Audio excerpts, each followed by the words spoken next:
ito ay rated SPG. Striktong patnubay at gabay ng magulang ang kailangan. Maaaring may masiselang tema, lengguwahe, karahasan, sexual, horror o droga na hindi angkop sa mga bata.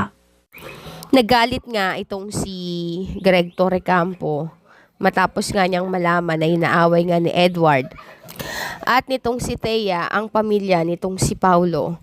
Sinabi din itong si Regina na hindi niya naman masisisi si Edward dahil sa dami ng pagpapahirap na ginawa niya dito at hindi man lamang nito naramdaman na kahit minsan ay minahal ito nitong si Greg Torrecampo.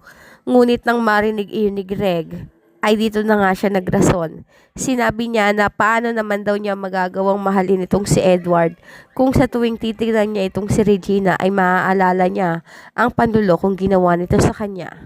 Dito na nga lumabas na hindi pala si Greg ang unang nagloko kundi itong si Regina.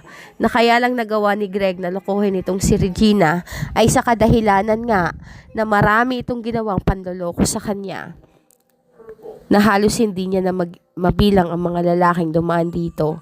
At isa nga si Edward sa mga pagkakasala nitong si Regina na sa kabila ng lahat ay tinanggap niya pa rin. Ngunit hindi niya pa rin naman ito magawang mahalin.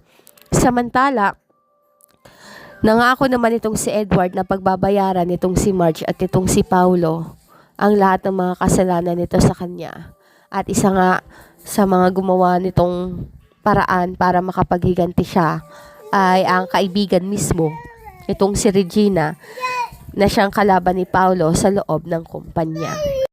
Sinubukan nga nitong si Marge na tulungan nga itong si Thea na asikasuhin nga itong si Ashley habang nagsisisure. Subalit pinalayas nga siya nito. Sinabi niya na wala itong karapatang hawakan si Ashley dahil sila ang dahilan kung bakit nakaratay ngayon ng kanyang anak. Sinabi naman ni Marge na hindi niya man niya kasalanan ng bagay na ito at hindi niya rin naman alam na hindi nga pumayag ang mag-asawang iyon.